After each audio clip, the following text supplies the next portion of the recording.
eu des coups de feu, des blessés et le président haïtien a été assassiné. On sait que les hommes, en tout cas un certain nombre d'entre eux, parlaient espagnol. C'est déjà un indice, mais c'est vrai que l'insécurité en Haïti est presque endémique. Il y a des centaines de bandes qui peuvent évidemment monnayer leurs actions à des intérêts extérieurs. En tout cas, c'est vrai que les informations pour l'instant sont assez limitées.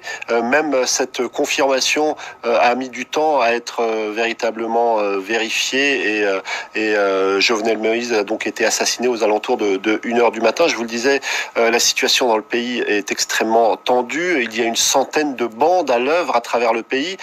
Et pour vous montrer à quel point la situation est tendue, eh bien, il y a quelques jours encore, le Conseil de sécurité de l'ONU évoquait des conditions politiques, sécuritaires, humanitaires catastrophiques. L'envoyé de l'ONU le 18 juin dernier expliquait qu'il y avait de profondes inquiétudes quant à la polarisation croissante de la politique haïtienne, avec cette tendance croissante, je cite, de certains acteurs à recourir à la violence. C'était presque annonciateur de ce drame. Et on se souvient aussi qu'il y a une quinzaine de jours, il y a eu plusieurs assassinats, notamment d'opposants et de journalistes. On se souvient qu'au mois d'avril, il y avait eu le kidnapping retentissant d'un certain nombre de personnes, notamment de religieux français. Tout ça dresse le portrait d'un chaos qui est à l'œuvre déjà depuis de longs mois.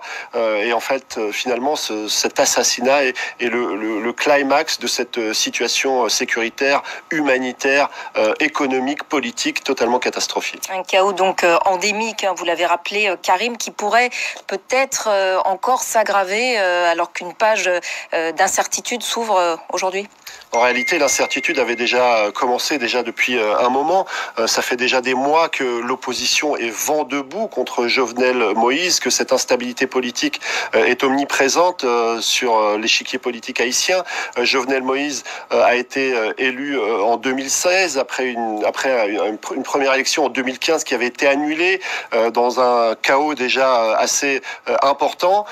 Jovenel Moïse a voulu imposer un référendum qui devait se tenir déjà il y a quelques mois, puis qui a été reporté au 27 juin avant d'être reporté au mois de septembre, en même temps que d'éventuelles élections. Tout ça semble extrêmement difficile d'imaginer que tout ça puisse se tenir dans les prochains mois.